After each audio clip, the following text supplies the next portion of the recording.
welcome to On the Road to DevHops. You guys know the drill. I'm Trac Bannon, and every so often, Bryan Finster and I belly up to the virtual bar. And if we're lucky, we're able to convince somebody to come with us.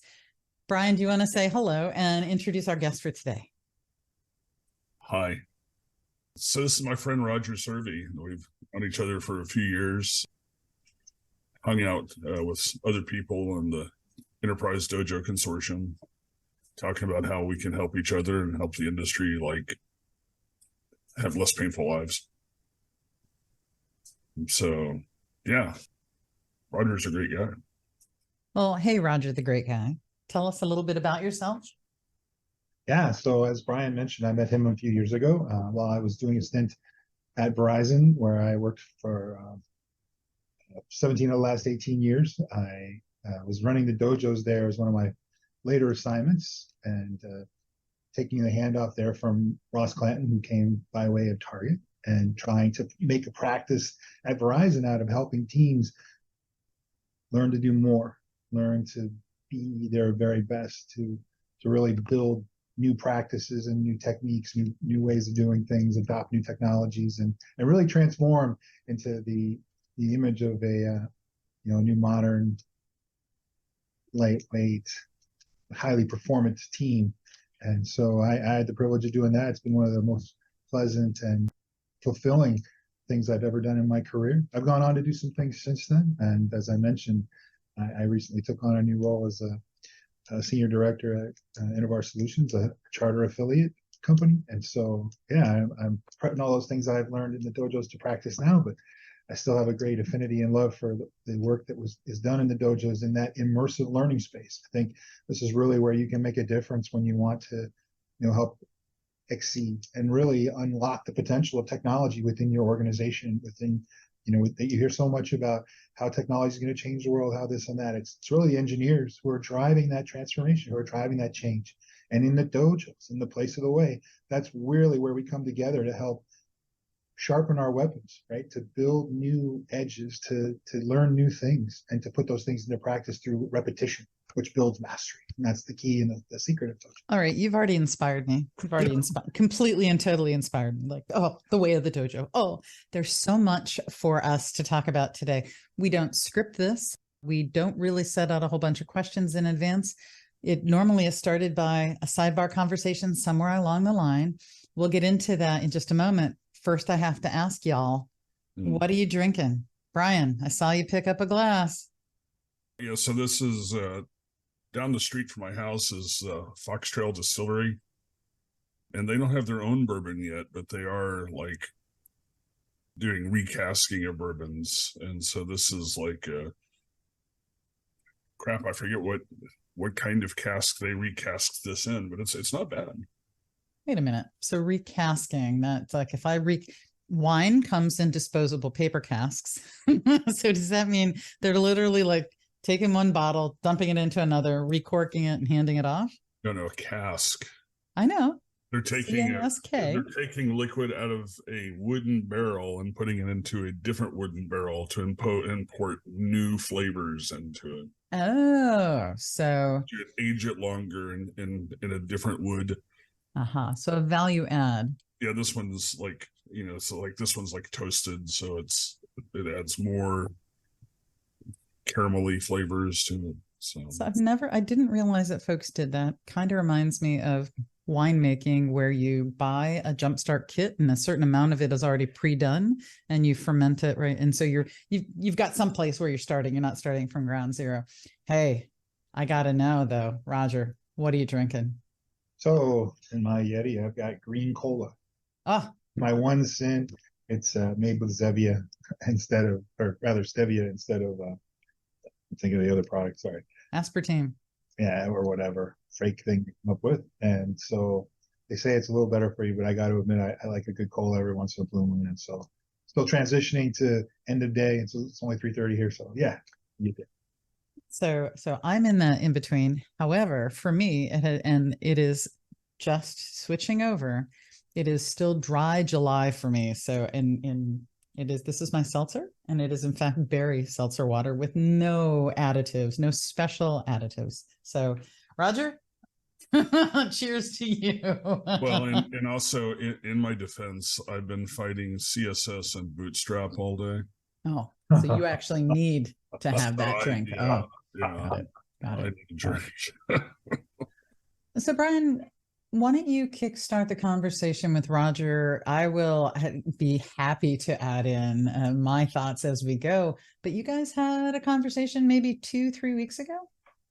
Well, yeah, and so backing up to when I met Roger. So I met Roger right after we started the Walmart Dojo, and I found out they'd started up sort of a loose affiliation of Enterprise Dojo representatives, the Dojo Consortium. So you had people from Verizon and Capital One and John Deere and at the time 3M and Reuters, I think, was on the list. We had several Fortune 100 companies, all just having conversations as a community about how do we help our organizations do things better.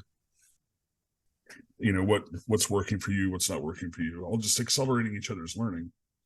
And and so I got Walmart roped into it, but this community's kind of gone on and evolved since, what was it, 2018 when it was started, Roger?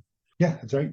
Yeah, and so it's gone on and evolved since 2018, and over time, the people have moved to different roles, and other people have heard about it and come in.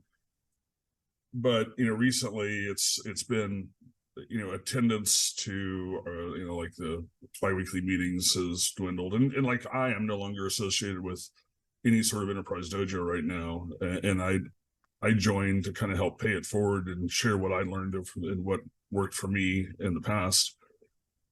But I can't always attend because I have other things going on, and it's no longer aligned to my job.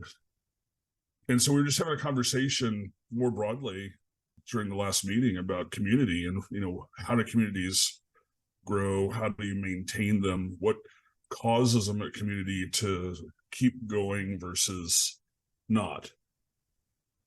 And so I thought it'd be an interesting conversation for this, because not just around dojos, but because there's been several communities I've been part of, and some grow and then stay alive and then go away, and some keep going. So that's It's been an interesting conversation in retrospect to ping our friend Mark Miller about.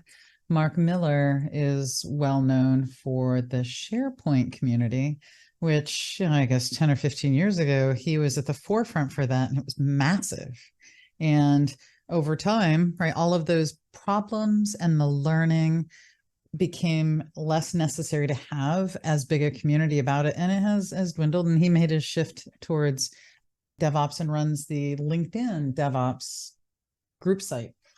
Where I'm going with that is I found, and I'd love to hear your thoughts, I found not a lot of communities really stay around for a super long time unless they're able to evolve what they're addressing.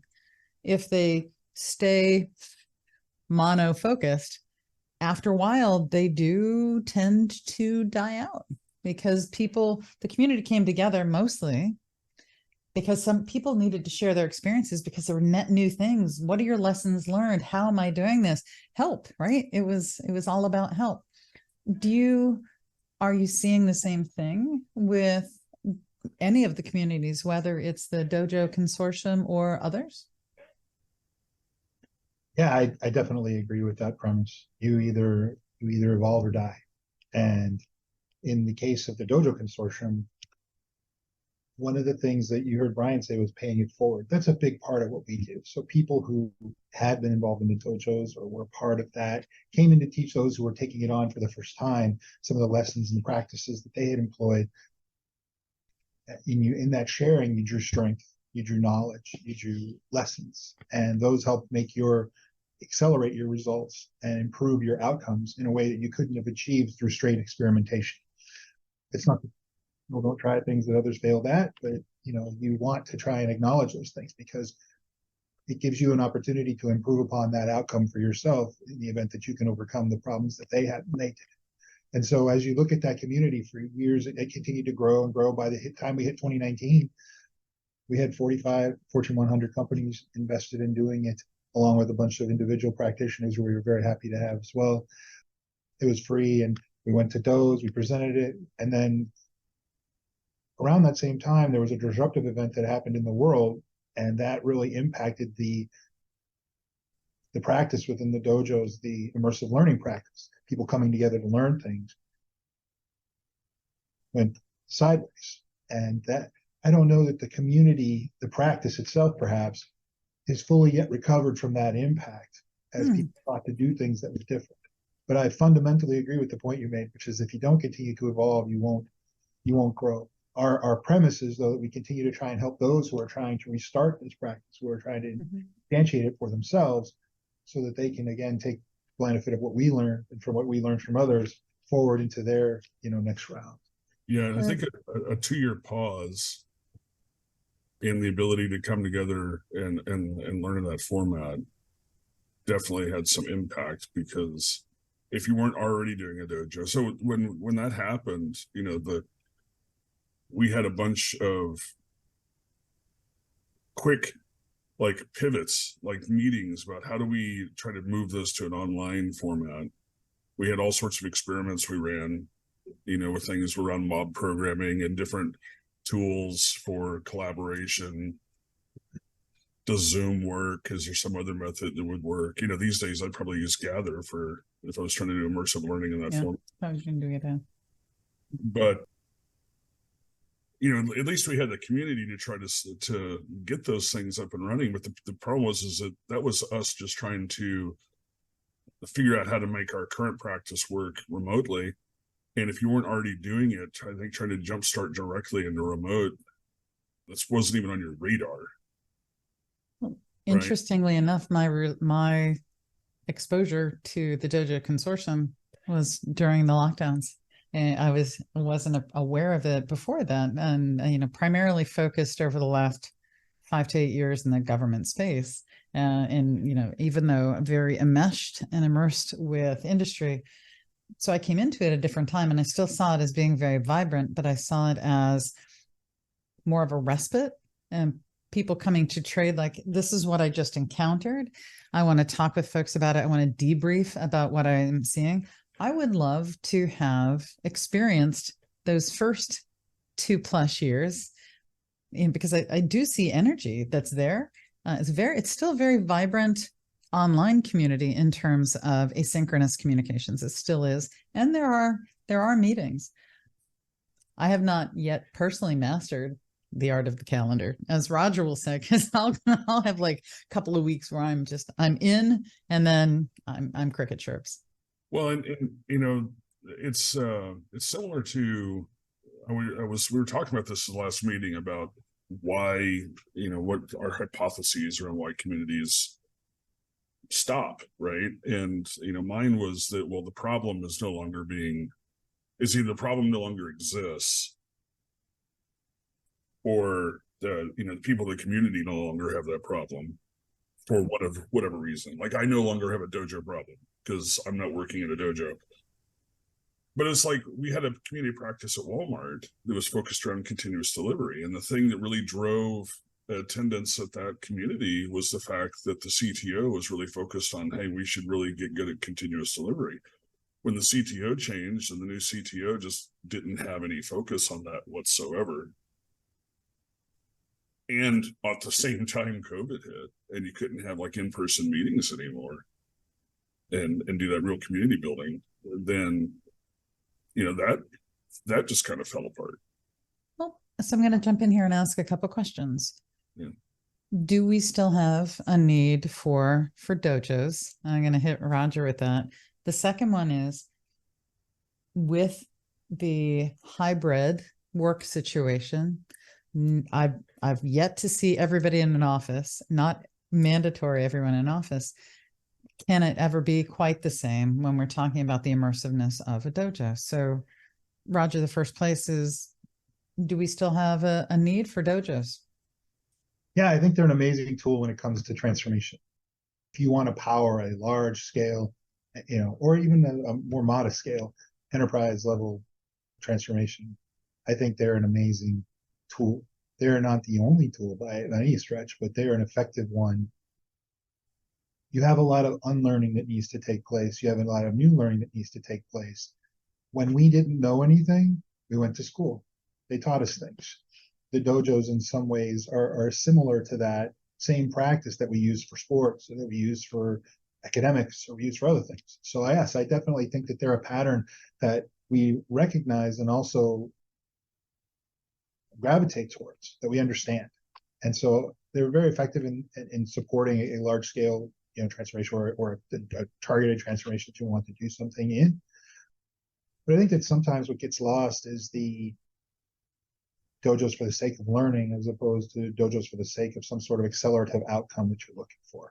And different companies use them for different things.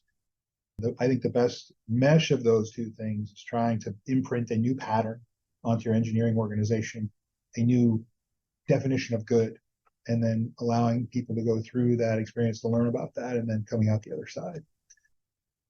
You asked if is it still relevant? Yeah, I would definitely say that in the unique circumstances that I described, it is. And why is that? Because you need backing, right? You need support. Bryan talked about his CTO, where that mission came from.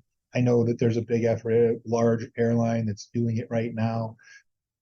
They're going to take all their teams through there and do it. Again, same thing. You got a new CIO who's interested in some big change, and they see this approach as something they identify with and can make happen and get behind. So you have a top-down mandate, and then you have how it grew at Target much more organically, the engineers trying to make something happen and change unto themselves. The product owners trying to make some change with the engineers, trying to grow something organically. Those two things coming together and producing this perfect amalgam, if you will, or alliance to actually create the transformation that they're looking for and want to pursue. So yeah, I definitely think it can work, but absent the key ingredients, I don't know that there's still a place for it. Now, as you go forward and say, can you take this event and make it virtual? Really, we covered this several times in the Dojo Consortium meetings that we were responsible for in the beginning and in the end. And the best thing we ever came up with was the idea that we would try and find a way to bring participants into a virtual setting, but be together as if they were together in person. And that was like, everybody held that up as like the Kingsman movie, right? In the Kingsman movie, they're all sitting around, they put on these glasses and they see each other in this conference room, and they all look like they're in the same conference room. For us, that was like, this is the best possible virtual experience we could hope for. I think you can get a really useful experience, but everybody has to be virtual. When you try and do it like hybrid, it doesn't work. When everybody's in the situation virtually and they agree to those rules of engagement, et cetera, we found in the Dojo Consortium that worked much better. However, when you look at the result differences, teams tend to produce better when they're in person together than they do when they're virtually, or even if they're in the same city but being virtual, it doesn't matter. That doesn't tend to work as well from an outcomes perspective, but it's better by far than doing nothing at all, that you would result from not having that experience in the first place. Now, were you ever able to have that experiment where everybody was remote?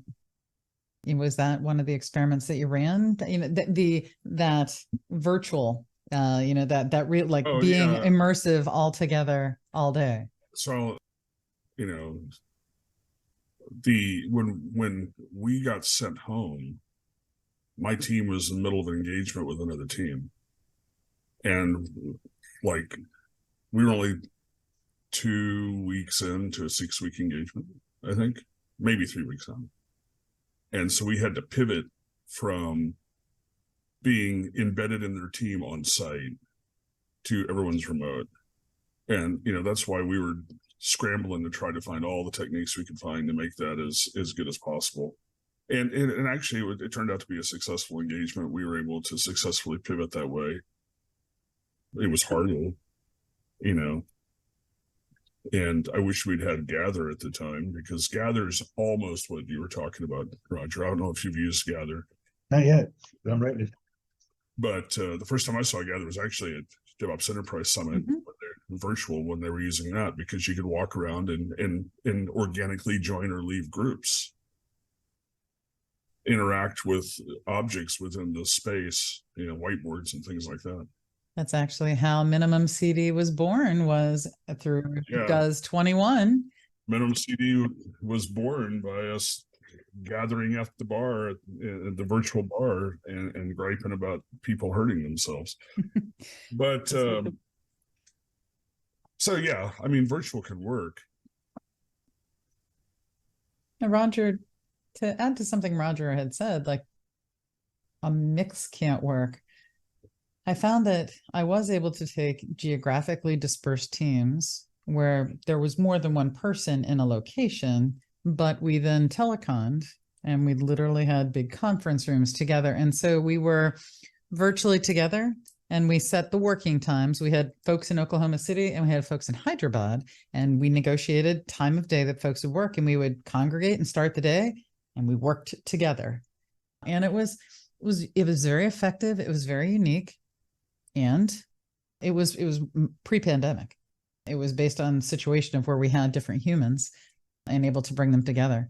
So it was not the situation where there was one poor face, you know, that one poor face that's on the screen and everybody else in the room. So a truly hybrid model where you've got individuals and then a conference room full of people, I've found never to be effective. Well, I want to circle back to community though, because we're going to Please. the virtual.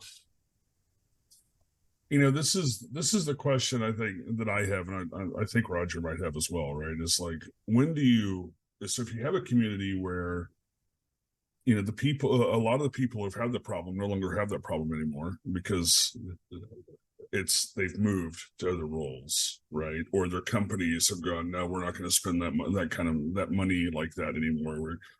We're just going to tell you to code harder or whatever.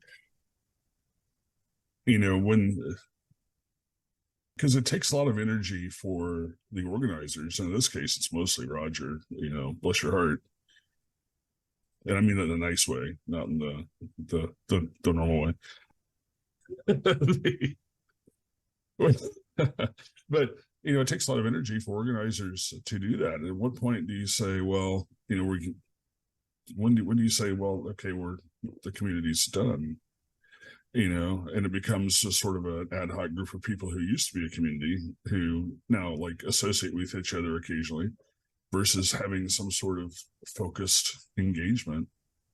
So I want to jump in the middle of this and say a community that is sensing the needs of its flock, of its people, of the broader community should start to pivot and change. It may be true that all the Fortune X hundreds had the bandwidth, had the money, had the ability, the resources available to them to have dojos. And they did. And it was a beautiful bursting and the wonderful things that are happening in Walmart and Verizon and Citibank and Target. And yes, those are the biggies. As we start to think about who else should and could have dojos, what might those look like in those different domains? I start to think about having tried to do a dojo within the IRS. What would it look like? And it was a hard thing. What does it look like to have a dojo in a smaller or small-ish firm? What does it mean to have it as a service that's being provided? I would assume that dojos are still necessary, but I want to speak to your question. Like, I'm trying to draw these together. That sensing, how does a community sense and go forward and figure out how it needs to evolve and change? As if it's the same old, it'll go away. Yeah. So I think there were two questions that came that kind of led us towards this judgment that the community's in need of some sort of rejuvenation or perhaps it's penultimate end. The first one was we were finding that the attendance measure was starting to trickle off. Attendance, in my opinion, reflects interest or active interest. You can still have interest, right? The community is alive through Slack and does other things. As you mentioned, it's asynchronous, and that tends to work out nicely. But getting together as we used to in the common format, which is where we started, which was a once every couple of weeks session at 2:00 on Wednesdays, Maybe it's a problem with 2 o'clock on Eastern time. I don't know, but you start to wonder what's happening with the attendance. Why is it going down? I remember when we first started, people were so interested. I was touring a college and I called Bryan. I was like, can you take the call? I can't facilitate this week and I don't want to see anybody miss it. They got 18 people lined up to go. Right. And so, yeah, he's like, yeah, I'll take care of it. Right. But it was that important to people. They were giving of their time and they wanted to be part of that. So really attendance measure is one that you start to go, what's going on? Now, at that time, I told you 18 to 20 was like big numbers. 12 to 13 was about a good, solid working number for us on a weekly basis. Now we're down to 6 is a great number, and half of that is what we end up with most days. And so you see that decline. So that's probably the first thing. And then the other thing is we've pivoted a little bit. The people who are coming are generating more value, more interest, not just out of our title, which is the Dojo Consortium, but as a group of professionals who come together to help overcome with lessons learned the challenges that they're having. Not how do I sell transformation? How do I motivate my leadership? How do I answer these basic questions that help me be more effective as an IT professional in the transformation space per se, as opposed to the specific, how do we do chartering, or how do we get our pipeline built up so that we have teams available to come into Dojo or whatever. Things that we used to deal with on a more practical level are no longer as interesting, but rather you have, and then while we're doing that, while the mature community is kind of moving along, there are these new people that come along and find out about us who need that initial guidance. And so they're kind of the lifeblood of the moment, people coming in and trying. I regret that they don't see anything as robust as what we had in the early days, and maybe that affects their interest. So, it becomes a self-fulfilling prophecy as your interest level continues to dry through your realized attendance. You also end up with problems of being able to draw new people into that space. And to your point, right, it's like you can only, as someone who's been doing it for a while, you can only go back and review old topics so many times because everybody has to get value from it. I remember early on, I was glued to my screen during every meeting, and generally trying to get a sidebar meeting with somebody else in the consortium after that meeting, because they brought up something. I was taking notes like crazy at every meeting. And if somebody was coming in new, they would need to know that information, but all that information has already happened, and it's just like commodity info stuff that we don't talk about anymore because we already know, right? And so I think it's something else about community is if you have a mature community where it's not constantly getting new people in, and this is another thing, it's because there is a Slack version of the Dojo Consortium where people join and it's just ad hoc conversation, which is different from like having a focused meeting. With the focused meeting, the conversation moves on. And if you're new and weren't around 4 years ago, you could be left behind. So observations that I want you guys to react to. Yeah. One is that when you all started together in 2018, there were some folks that were a little bit ahead, but in essence, all of you needed to solve this all at the same time. And so you were feeding one another all of these discoveries as you're going. So there is an energy that comes with that. What is it that the old guard, I don't mean old people, I mean, what is it that the old guard is now focusing on in their day-to-day? And maybe you need to have additional new folks who are first times challenging at this, because I can see the first timers that are coming in, the new folks who are coming in are in a different place. Before there was a different energy. So are there really two populations? And you need to figure out how to address two different populations where before there was a single unity around what you were getting after. Yeah, I think as you think about why is the old guard still come around, I think it's out of that deep-seated kindness and intention to pay it forward with their time. I know for me, that's part of the reason I do it. I really respect the lessons that I learned from Ross and Stacy and others who were at Target that they shared with me, the lessons I've gleaned from my friends, Bryan and others, at different companies, and my wish or intention to help others learn from that so they don't have to struggle, or that maybe it's just a little easier for them. That kind of goes from the old to the new. But if I think about myself in the context of the old guard, what's happened? many of our practitioners who are part of that group you talked about in the beginning have moved on to other things. And I've moved on. I lead software development now for a company. Brian's moved on. He's working in the defense industry. Others have moved on. Ross has moved on. Stacy's moved on, et cetera, right? These people who were part of the original community have all gone on to new things. And we lose those people. And while they keep in touch, they're no longer actively participating in that section. And they've gone on to really cool things, right? Our friends over at Delta, I don't even think they have a practice any longer around the dojos that I know of. State Farm, another company who is doing it, we don't hear much. We get them coming in and they go, wow, PNC is now here. We lost Capital One. So we get some exchanges. But my point in saying all of that is there's still the need for the people who are new to it to learn from those who've done it. But at the same time, you're absolutely right. Those new people are interested in learning what we did at the beginning from the people who've done it like we did, or maybe they weren't as far along as they are now, but Target certainly was years ahead of everybody else. Now we can look back and many of the companies, Walmart, Verizon, et cetera, have closed their dojos and are no longer doing those practices. And so that's also a reason that facilitates the movement of people to other things as well. Well, I hear a definite need though for those of the old guard. I'm just going to use that temporarily. The original founders. I think there are going to be some that move on. Those who stay, are they willing to have their investment be like Roger?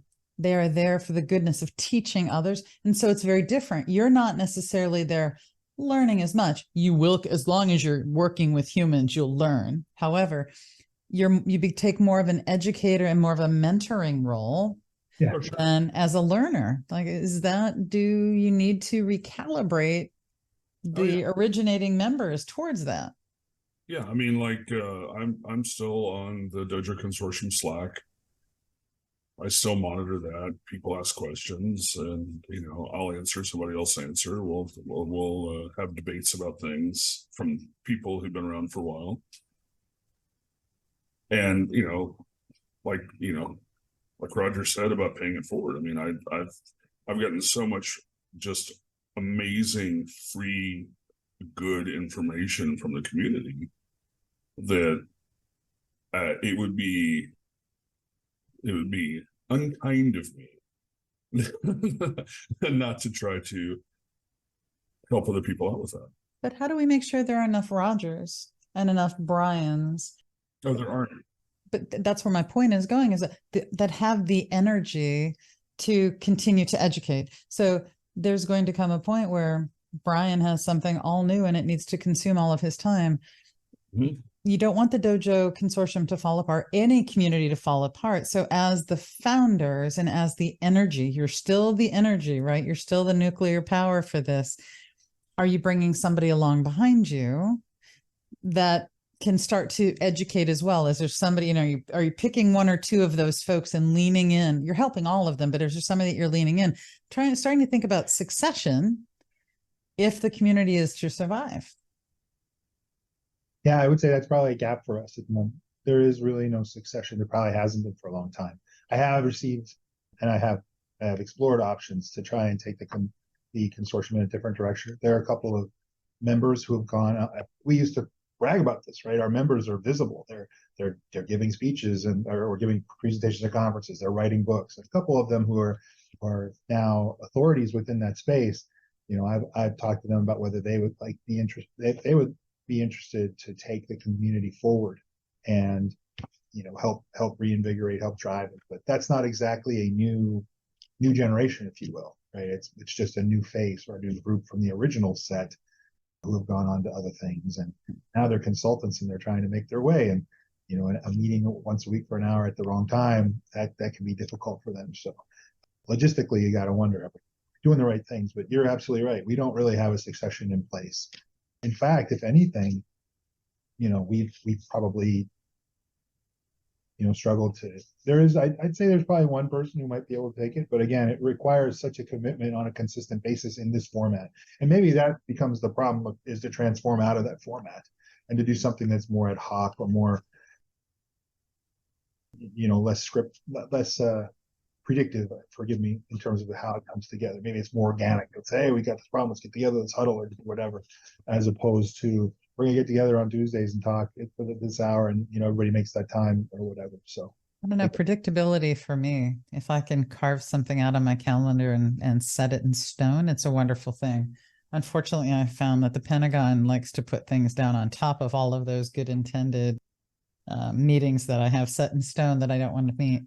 But I don't know if there's a magic recipe as much as there is, because every community is going to be wildly different. Yeah, for sure.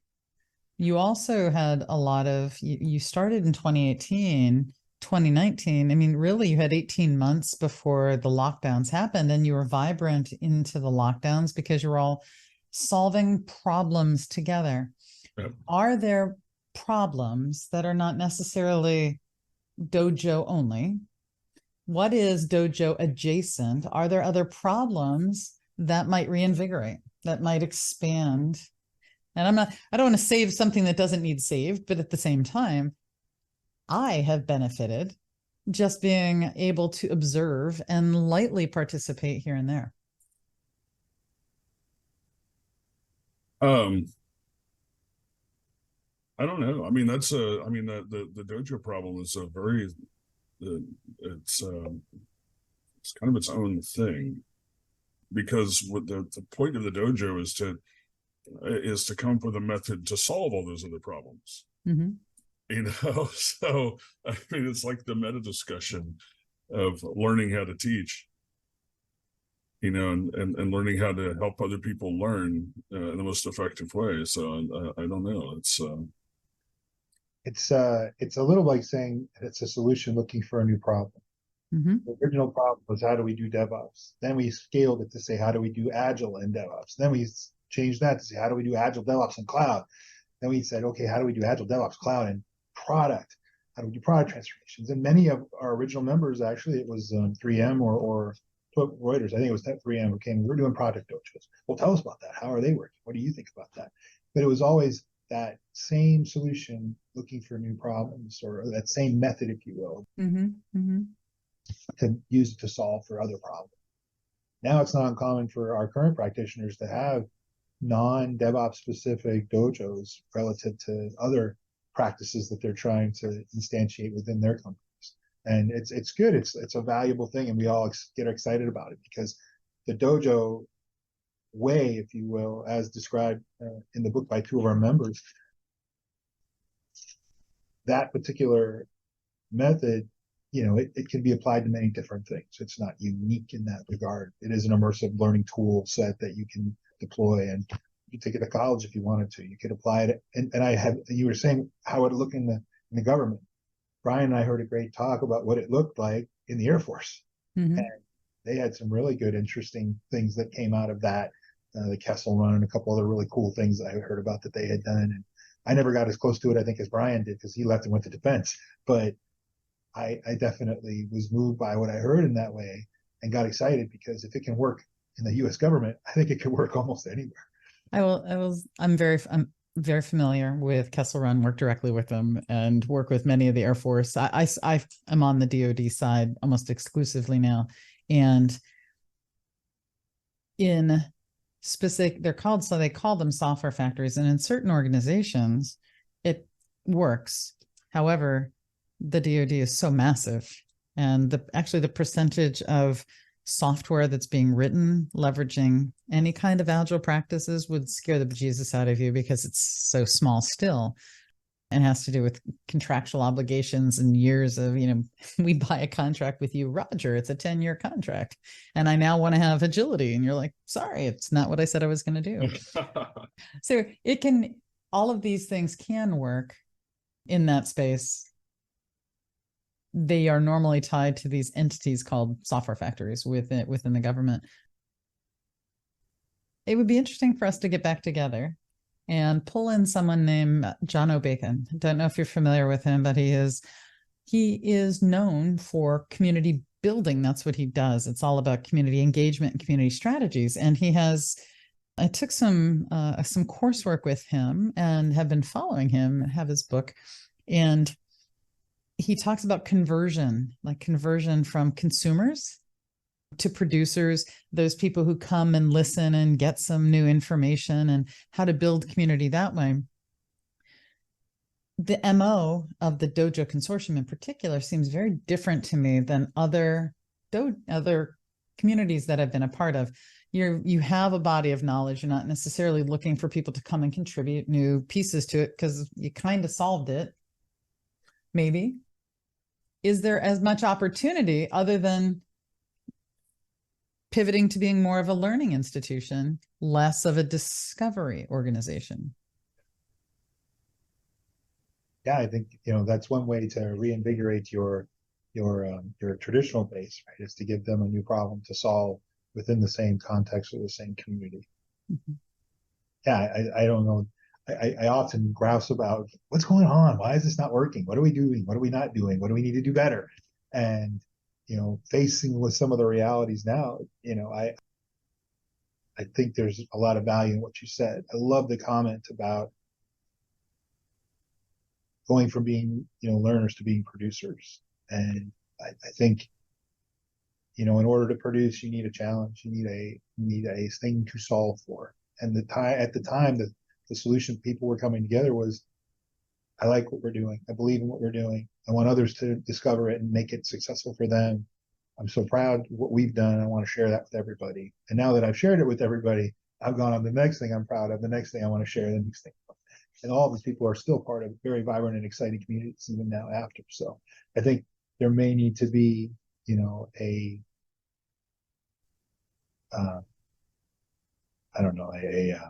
reunion, if you will, of some of the, of our longer term members, and kind of broadcast it a little further out and say, we haven't heard from you in a long time. We're so anxious to reconnect with you, and we're sponsoring this reunion one. And here's our learning event for the reunion one. We're interested in your specific participation, and maybe that gender a little bit of nuance, a little bit of excitement, a little bit of what's about it. I was thinking about the alumni. Who are the dojo alumni? So those who were the originating members who have gone on, as well as those who have floated in and floated along onto other things that were not, the founding members were not as involved, but came through the door. There's probably some interesting things, some interesting sensing to do. And maybe it's a reunion tour. And you figure out at the end of the reunion tour, are we going to keep the band together or not? Well, but, circling back to just communities in general, right? Mm-hmm. Especially so professional communities in particular. Okay. There's actually a couple things here. We started, I joined a motorcycle group, not an MC. Okay. So first, let me just say that if you're not into the motorcycle world, there's a whole culture behind motorcycle club versus riders association, and so I won't go into the details of that because the politics is a nightmare. But we started, it was an owners group, and the founder of it said that you'll get out of it exactly what you put into it, and he was correct, right? People that contributed got more out of it than people who just kind of hung out and didn't contribute. But the same sort of thing applies to professional communities like this, right? Is that you're going to get out of it what you put into it. But the thing is because it's not a hobby, because it is a professional community. If your profession pivots, like my focus right now is platform. My focus is not dojo. I'm working on platform problems. I'm working really hard. My company's working on really hard platform problems. And like others I've worked for, the thing that I'm focusing on isn't what I've done, it's what I'm doing. It's like, I'm going to tell you what I've done and what I've learned, but I'm excited about what I'm doing. I'm not super excited about what I've done. And so if the energy isn't there to consume me saying what I've done, I have no energy to focus on it because I'm focusing on what I'm doing, right? You're bringing up a really excellent point about where the energy needs to be. And I shared the book with you that I'm talking about. And one of the things that Mark Miller taught me, one of the things that Jono Bacon taught me is that communities don't come together, if business communities, professional communities don't just come together to chew up your free time, to chew up the extra hour or two that you have afforded, they come together normally to solve problems. Yep. If we're not solving, generally you want to have like, what are those 3 things that everybody needs to know? What are those crunchy morsels that you started with? If those are more common knowledge now, whether it's Dojo Consortium or something else, if you're no longer feeding that same need, then maybe you need to pivot or to change. There's a lot of goodness here, though. But what problems are you still solving? Yeah, that's an amazing point. I had never thought about it before, but I mentioned that a couple of our practitioners have gone on to publish. You were saying, hey, you're not really solving something that isn't well known already. Why is it well known? Well, we've actually documented what we think our practice looks like, and you can buy a book, right? You can read the book. You can talk to the authors. You can even engage or hire the authors or what have you, right? So when we started out, it wasn't an accessible knowledge or an accessible,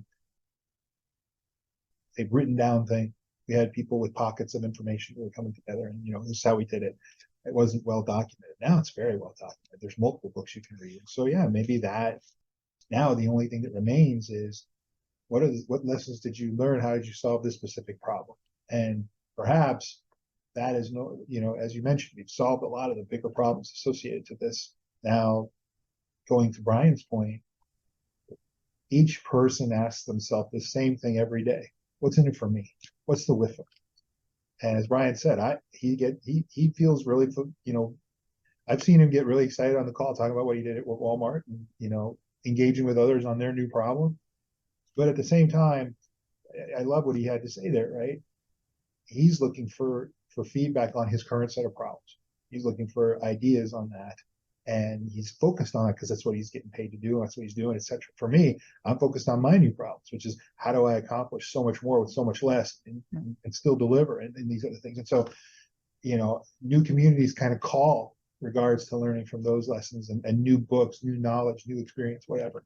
And so, yeah, I never really thought about whether or not we've given birth to what needed to happen, that we've fully, that we've sufficiently, is probably a better way of putting it, right? Sufficiently documented the learnings that were needed in our community. And now that those are available, maybe this isn't as relevant a regular occurrence and needs to morph into, as you said, something else or something more.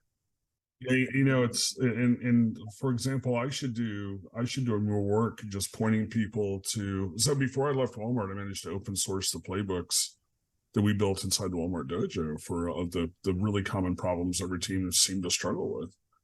And I was talking to some people last week who are like, well, geez, I mean, how do you break down work? I'm like, okay, well, start here on this, how to break down work in the dojoconsortium.org. I said, this is exactly how we did it. This is a repeatable engineering process that's not hand-wavy. Oh, you split stories when there are 8 points. No, it is like an engineering solution to the problem of how you break down work in a very repeatable way, so you can get it down to something tiny to enable continuous integration. I said, it's right here. It's documented. It works. This is fully tested against multiple teams and multiple contexts. Enjoy, right? And so you point people to that sort of information and then say, hey, if you have more information, join Slack. If we can have some more conversations about it. I think that's a good way to help build community with a body of knowledge that already exists that you're no longer trying to discover, right? It's just forming a community around, okay, but there's gaps here. How can we improve? How can we learn more from the gaps and improve what's documented and continue taking that forward and evolving it? Because, for example, those playbooks, I find them useful for things where people are like, I know how to do something. I was like, well, here, this works. But I have no energy to go in there and try to improve anything because that's not my current problem. Where my brain is at is solving problems that aren't necessarily mine to solve, but I have to solve a problem, right? That's the architectural part of me. Yeah. Perhaps it's in repackaging, and perhaps it's in revisiting and reassessing, re-indexing, restocking. Like, they sometimes the store will go through and they shut the doors and they go through and they tag everything on the shelf and they validate and they double check. They're doing inventory. Is it time to do inventory, to see what you have and determine if there are other ways to package it, if there are other ways to get that out, to make it sustainable, self-pulling? And who knows what happens? The community may grow. It may become, I like where your head was at, Roger, is maybe it becomes per need. When a couple of folks raise their hand, you say, let's have a meetup. Here's how we do it, as opposed to something ongoing. Yeah. Because I don't know about you, but I don't want any more ongoing meetings if I don't have to, but I want them for the consistency, but I don't want them. I think Zoom fatigue. I mean, this is something. So, part of it, you bring up a good point though, is because number one, people do move around, but another Zoom meeting, right? It's, I know that more people are going to the office more often these days, but we're still a lot of remote going on. And it will be for a while because, the distributed nature of the workforce during COVID, it's hard to bring all that back in immediately. So it's one more Zoom meeting. And I think Zoom fatigue might play in part of that as well. It's the same effect that it has on me when it comes to virtual conferences. Sure, they'll contact me and ask me to present, and yes, I'll record it over here and I'll hand it. I can't stomach not having a live conversation. Like, Roger, one thing that we've started to do is we'll post this for folks to see, and many people will watch it in their own time but we're also remastering these as podcast audio only, because we're finding people want to get out and they want to see nature and they want to walk around. They don't want to be looking and talking. To your point, there's probably an aspect of fatigue with this. Yeah. I don't know if we're going to solve it today, but would you all be interested in coming back together? Now that I have inside your brains a little bit, I do think we can reach out, pull a couple other folks together and talk about the life cycle of a community and see if we can come up with some really great ideas or not. No, I think it'd be a good conversation. Maybe we can rope Dana in as well, because, she was the driving force behind that COP at Walmart. And so she's lived through that life cycle of founding, growing, have it sustaining, and then fading of a community. I think that'd be good as well. Let's do it. Okay. So we're going to go around the horn. Roger, is there anything else?